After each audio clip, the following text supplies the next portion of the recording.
Halo semua, kami dari kelompok 8, kelas B2 mata kuliah pengantar ekonomi makro dengan dosen pengampu Bapak Imade Endra Kartika Yuda, SEMSC akan memaparkan materi mengenai perekonomian terbuka. Tapi sebelum itu, kami akan memperkenalkan diri terlebih dahulu ya. Saya sendiri, Ana Agung Wisrati Setiadewi dengan NIM 210753123 absen 40. Dan rekan saya, Ketut Kezia Dianti Ningsih Pande dengan NIM 21075312770 absen 30 dan Niputu Nina Astadewi dengan NIM 21075312881 absen 39. Adapun pokok pembahasan dari materi ini, itu yang pertama ada pengertian perekonomian terbuka, yang kedua aliran barang berupa ekspor, impor, dan net ekspor, yang ketiga sumber dana net capital outflow, yang keempat kesamaan ekspor neto dengan net capital outflow, yang kelima tabungan, investasi, dan hubungannya dengan aliran internasional, dan yang terakhir itu ada pengertian nilai tukar nominal. Oke, jadi apa sih itu pengertian perekonomian terbuka? Jadi, perekonomian terbuka atau perekonomian 4 sektor adalah suatu sistem perekonomian yang melakukan kegiatan ekspor dan impor dengan negara lain di dunia ini. Dalam perekonomian terbuka, sektor-sektor ekonominya dibagi menjadi 4 golongan, yaitu rumah tangga, perusahaan, pemerintah, dan luar negeri. Melakukan perdagangan internasional merupakan kegiatan yang lazim dilakukan oleh suatu negara. Sejak berabad-abad lalu, ketika berbagai perekonomian masih belum begitu berkembang, perdagangan ekspor dan impor telah dilakukan. Saat ini, kegiatan ekspor dan impor merupakan bagian yang penting dalam kegiatan setiap perekonomian, walau secara relatif kepentingan setiap negara itu berbeda-beda. Selanjutnya yaitu pengertian dari ekspor, impor, dan net ekspor. Ekspor adalah proses dilakukannya pengiriman barang ke luar negeri, baik berupa finansial atau perseorangan. Ekspor juga dapat diartikan sebagai kegiatan transportasi barang maupun komoditas dari sebuah negara ke negara lain. Kegiatan ekspor sudah umum dilakukan oleh perusahaan mulai dari skala bisnis kecil hingga menengah, yang dimana digunakan sebagai salah satu strategi dalam persaingan di pasar internasional. Baik, berikut adalah jenis-jenis dari ekspor. Yang pertama ada ekspor langsung, yaitu produk yang dijual oleh eksportir di negara lain atau negara tujuan. Penjualan dilakukan oleh distributor dan perwakilan perusahaan. Keuntungan ekspor langsung terletak pada pemusatan produksi di negara asal dan pengendalian distribusi yang lebih baik. Kerugiannya adalah sebagian besar biaya transportasi yang lebih tinggi dan adanya hambatan perdagangan dan tindakan perlindungan. Yang kedua ada ekspor tidak langsung, yaitu cara menjual barang bagaimana barang tersebut diekspor dari negara asal melalui perantara atau eksportir dan kemudian dijual oleh perantara melalui perusahaan pengelola ekspor dan perusahaan perdagangan ekspor. Keuntungan dari ekspor tidak langsung adalah sumber daya produksi terkonsentrasi dan proses ekspor tidak harus dilakukan secara langsung. Kerugiannya adalah kurangnya kontrol atas distribusi dan kurangnya pengetahuan tentang operasi di negara lain. Selanjutnya yaitu impor. Impor adalah sebuah kegiatan yang melibatkan pergerakan barang atau barang dagangan dari suatu negara ke negara lain. Proses impor umumnya melibatkan impor barang atau barang dagangan ke dalam negeri dari negara lain. Mengimpor barang curah biasanya memerlukan intervensi bea cukai di negara pengirim dan tujuan. Impor dapat dikatakan kebalikan dari kegiatan ekspor. Jenis impor ada dua. Yang pertama yaitu full container load, adalah jenis pengiriman barang dengan kontainer. Dengan metode pengiriman ini, barang dikirim hanya oleh satu ekspedisi. Kontainer yang digunakan berisi produk dari pengirim di negara tujuan dengan importir. Yang kedua yaitu less than container load, adalah suatu cara pengiriman barang dengan menggunakan wadah yang berisi barang dari lebih dari satu pengirim untuk dikirim ke negara tujuan yang sama. Selanjutnya yaitu pengertian net ekspor. Net ekspor adalah nilai ekspor sebuah negara dikurangi dengan nilai impornya. Disebut juga sebagai neraca perdagangan atau trade balance. Net ekspor, ekspor neto, atau ekspor bersih sama dengan ekspor dikurangi impor. Untuk mendapatkan ekspor neto, kita harus mengurangi nilai ekspor ke nilai impor. Adapun rumusnya yaitu ekspor bersih sama dengan nilai ekspor dikurang dengan nilai impor.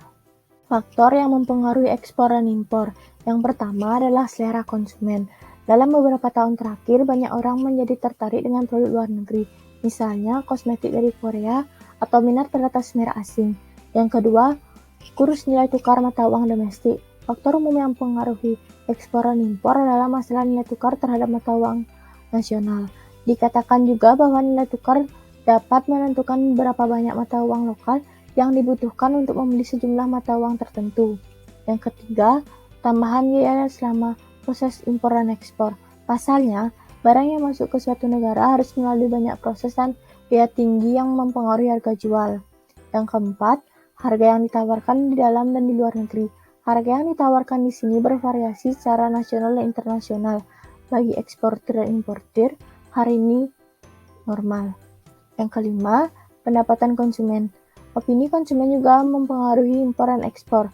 Jika suatu daerah memiliki pendapatan rendah, produk yang sesuai dengan pendapatan mereka juga akan masuk.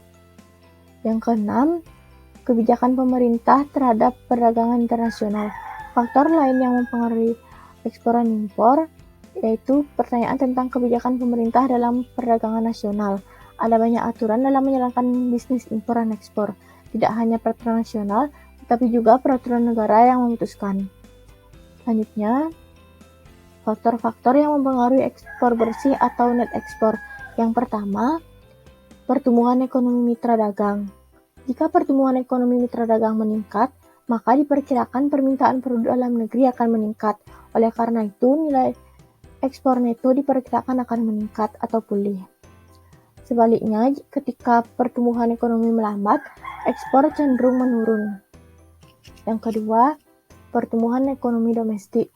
Pertumbuhan domestik yang kuat biasanya meningkatkan permintaan barang impor. Produsen meningkatkan pembelian produk investasi atau komoditas dari luar negeri. Konsumen juga akan berkeinginan untuk membeli barang-barang impor karena pendapatan dan prospek pekerjaan mereka membaik. Yang ketiga, harga relatif barang dan jasa di dalam negeri versus asing. Produk dalam negeri yang lebih mahal membuat produk luar negeri lebih kompetitif bagi konsumen dalam negeri. Permintaan impor semakin meningkat seiring dengan semakin banyaknya konsumen yang memilih produk luar negeri. Yang keempat, nilai tukar mata uang. Ketika mata uang nasional terdepresiasi, harga barang-barang domestik menjadi lebih murah bagi orang asing. Yang kelima, biaya produksi. Biaya produksi mempengaruhi harga jual. Biaya produksi yang lebih rendah membuat produk lebih murah. Selanjutnya, hambatan perdagangan. Hambatan perdagangan seperti kuota impor, standar keamanan, lisensi impor, persyaratan material lokal, dan lain-lain mempengaruhi neraca perdagangan negara. Namun, dampaknya tergantung pada hambatan yang diberlakukan oleh pemerintah. Tujuan dan manfaat dari adanya ekspor. Yang pertama, mengendalikan harga produk. Sebuah negara pengekspor dapat menggunakan kelebihan kapasitas produk dengan cara ini. Negara dianggap mampu mengendalikan harga produk ekspor yang dihasilkan di negaranya. Yang kedua, menumbuhkan industri dalam negeri. Kegiatan ekspor negara akan mengarah ke industri lain yang jauh lebih besar. Peningkatan permintaan ekspor barang akan secara langsung mempengaruhi perkembangan industri dalam negeri. Yang ketiga, menambah devisa negara. Nilai kekayaan suatu negara dalam bentuk mata uang asing disebut devisa. Kegiatan ekspor berpengaruh positif terhadap perkembangan ekonomi suatu negara. Yang keempat, memperbanyak lapangan kerja. Kegiatan ekspor secara tidak langsung akan menciptakan lapangan kerja baru. Dengan demikian, kegiatan ekspor juga akan mengurangi pengangguran. Berikut adalah komoditas ekspor Indonesia. Yang pertama ada produk tekstil. Orang Indonesia sering mengimpor tekstil dari luar negeri, namun tekstil Indonesia tidak kalah bagusnya dengan negara lain. Yang kedua yaitu karet. Karena Indonesia sendiri adalah negara penghasil karet terbesar kedua di dunia, produk karet Indonesia terus dikapalkan ke beberapa negara maju, misalnya Cina, Amerika, dan Jepang. Yang ketiga, kelapa sawit. Kelapa sawit merupakan produk yang umum digunakan sebagai bahan baku minyak goreng, mentega, sabun, dan beberapa kosmetik. Sebagian besar minyak sawit diekspor dalam bentuk minyak sawit dan minyak inti sawit. Produk minyak sawit Indonesia dikirim ke berbagai negara seperti Pakistan, India, dan Cina. Yang keempat ada kakao. Diketahui bahwa Indonesia sendiri merupakan produsen biji kakao terbesar ketiga di dunia. Biji kakao yang diekspor selanjutnya diolah menjadi coklat atau makanan lainnya. Yang terakhir, produk hasil hutan. Sebagai negara tropis, Indonesia memiliki prospek yang baik untuk pengembangan industri perkayuan. Tujuan dan manfaat dari impor. Pemenuhan kebutuhan dalam negeri merupakan tujuan utama dari kegiatan impor. Selain untuk memenuhi kebutuhan dalam negeri, tujuan impor adalah untuk memperbaiki neraca pembayaran dan mengurangi arus keluar devisa dari negara. Kegiatan impor juga dimanfaatkan untuk meningkatkan potensi negara. Kegiatan impor berguna untuk pengadaan barang dan jasa yang tidak dapat diproduksi oleh negara karena faktor geografis dan lain-lainnya. Selain itu, kegiatan impor digunakan untuk pengadaan barang baku dan teknologi modern. Secara tidak langsung, kegiatan impor akan mendukung stabilitas di dalam negeri. Adapun 3 tujuan dalam kegiatan impor, yang pertama yaitu untuk memenuhi kebutuhan dalam negeri, yang kedua penguatan posisi neraca pembayaran, yang ketiga mengurangi arus keluar mata uang asing. Selain ekspor, Indonesia merupakan salah satu negara konsumen. Hal ini terlihat dari banyaknya produk impor dari luar. Ironisnya, ternyata lebih banyak impor daripada ekspor. Berikut adalah beberapa barang yang diimpor Indonesia. Yang pertama, mesin dan peralatan teknis. Produk yang paling populer adalah mesin dan teknologi yang dapat menelan biaya 21,80 miliar US dollar. Yang kedua, plastik. Yang tak kalah menarik adalah impor plastik, termasuk dengan produk plastik. Tak heran jika sampah plastik di Indonesia sangat banyak. Untuk impor plastik, Indonesia bisa menghabiskan biaya sebesar 7,15 miliar US dollar. Yang ketiga, besi dan baja. Meski Indonesia memiliki konsumsi yang tinggi, masyarakat sebenarnya cukup kreatif dalam mengubah dan merakit besi dan baja.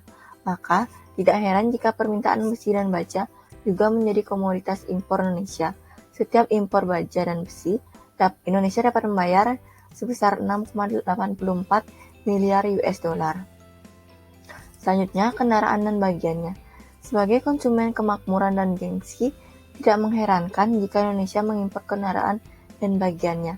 Uang yang dibayarkan mencapai 4,43 miliar US dollar. Dan yang terakhir adalah perangkat optik, fotografi dan sinematografi, dan juga medis. Jika kita sebagai negara berkembang ingin menikmati perangkat ini, secara otomatis kita mengimpornya. Nah, ternyata impor itu menelan biaya sekitar 2,90 miliar US dollar. Pengertian net capital outflow. Pengertian net capital outflow menurut Paul Erckman dan Maurice Opfeld, arus keluar modal adalah pembelian aset dari luar negeri. Saat membeli aset asing, dana tersebut digunakan untuk membayar pembelian aset tersebut. Capital outflow adalah arus keluar dana atau modal di dalam negeri ke luar negeri, baik secara langsung atau direct investment maupun tidak langsung atau indirect investment. Arus keluar modal jangka pendek juga dapat didefinisikan sebagai pelarian modal atau capital flight. Menurut Agus Sumanto pada tahun 1993, arus keluar modal ke luar negeri dibagi menjadi 4 jenis, yaitu yang pertama, penanaman modal asing langsung atau FDI. Yang kedua, pendirian cabang-cabang perusahaan yang ada di dalam negeri. Yang ketiga, perusahaan komersial. Yang keempat, perilaku beberapa kelompok masyarakat yang mengalihkan hartanya ke bank simpanan. Motivasi utama orang menginvestasikan modalnya ke luar negeri atau capital outflow adalah pencarian bahan baku atau perdagangan barang. Hal ini terutama dilakukan oleh negara-negara yang kekurangan sumber daya alam sebagai bahan baku. Motif ini juga merupakan motif negara-negara yang merepresentasikan merkantilisme atau kolonialisme pada zaman dahulu dan hingga saat ini masih merupakan negara-negara pertama yang tidak memiliki sumber daya alam seperti Jepang, Amerika, dan Eropa. Penanaman modal asing juga didorong oleh keinginan untuk mencapai keberhasilan pemasaran, pemanfaatan sumber daya secara maksimal, mencari teknologi yang canggih, memperluas sumber daya dengan modal terbatas, dan menghindari risiko internal. Materi selanjutnya adalah persamaan ekspor neto dengan net capital outflow. Persamaan ekspor neto dan aliran keluar modal neto atau net capital outflow. Kita telah melihat bahwa ekonomi terbuka itu berinteraksi dengan negara lain di seluruh dunia dengan dua cara, yakni dalam pasar barang dan jasa serta dalam pasar uang dunia.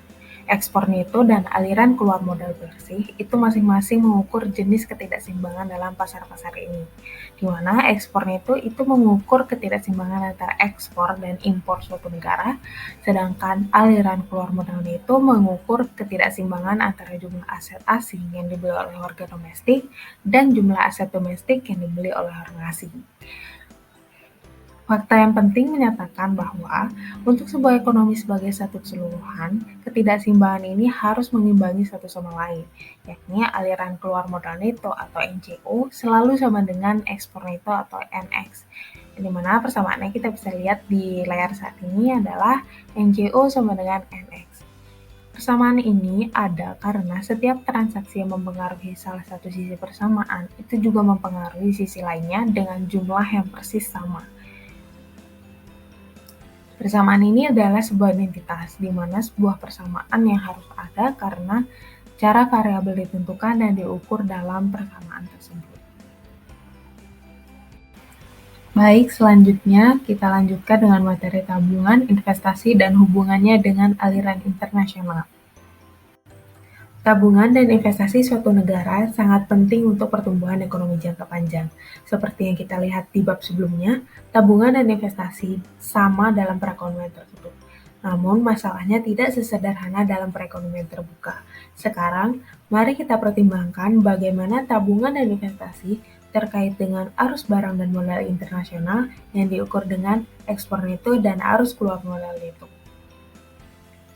Mungkin Anda ingat istilah ekspor neto itu di dalam materi produk domestik bruto, yang dimana produk PDB perekonomian yang dilambangkan dengan Y dibagi di antara 4 komponen, yakni ada konsumsi, investasi, pembelian pemerintah, dan ekspor neto. Yang dimana persamaannya kita bisa lihat di layar saat ini, yakni Y sama dengan C ditambah I ditambah G dan ditambah NX. Arti dari persamaan sebelumnya adalah total pengeluaran untuk output barang dan jasa negara adalah jumlah pengeluaran terhadap konsumsi, investasi, pembelian pemerintah, dan ekspor neto. Karena setiap unit pengeluaran ditempatkan ke dalam salah satu dari 4 komponen, persamaan ini adalah sebuah identitas substansi, yang dimana ini harus benar karena cara variabel didefinisikan dan diukur. Ingatlah bahwa tabungan nasional adalah pendapatan negara yang tersisa setelah membayar konsumsi saat ini dan pembelian pemerintah. Tabungan nasional atau disingkat dengan S sama dengan Y dikurangi C dikurangi G. Jika kita menyusun ulang persamaan untuk mencemprengkan fakta ini, kita dapatkan Y dikurangi C dikurangi G sama dengan I ditambah NX atau S sama dengan I ditambah NX. Karena ekspor neto atau NX juga sama dengan aliran atau arus modal keluar neto atau NCO, ini dapat ditulis persamaan sebagai berikut. Yang dimana S sama dengan I ditambah NCO, atau tabungan sama dengan investasi domestik ditambah aliran keluar modal neto. Nah, persamaan ini menunjukkan bahwa tabungan suatu negara harus sama dengan investasi dalam negerinya ditambah arus modal keluar neto. Selanjutnya, materi yang terakhir yaitu pengertian nilai tukar nominal. Nominal exchange rate atau nilai tukar nominal merupakan nilai yang digunakan oleh seseorang ketika menukar mata uang suatu negara dengan mata uang negara lain. Contohnya saat pergi ke bank, melihat angka yang menunjukkan nilai tukar rupiah dengan dolar Eropa. Misal, untuk dapat memperoleh 1 euro, maka membutuhkan rupiah sebesar Rp15.000. Begitupun sebaliknya, saat menukar Rp15.000 akan memperoleh 1 euro. Nilai tukar nominal dapat dinyatakan dengan dua cara. Jika nilai tukar berubah, misal 15.000 dapat memperoleh mata uang asing lebih banyak, maka disebut dengan apresiasi atau appreciation nilai rupiah. Jika nilai tukar berubah, misal Rp15.000 hanya dapat memperoleh lebih sedikit mata uang asing, maka disebut dengan depresi atau depreciation nilai rupiah. Baik, sekian presentasi dari kelompok 8. Untuk menutup presentasi kali ini, aku ada satu pantun nih. Siang-siang pergi ke kota, jangan lupa beli alpukat. Demikian presentasi dari kita, semoga dapat bermanfaat. Terima kasih.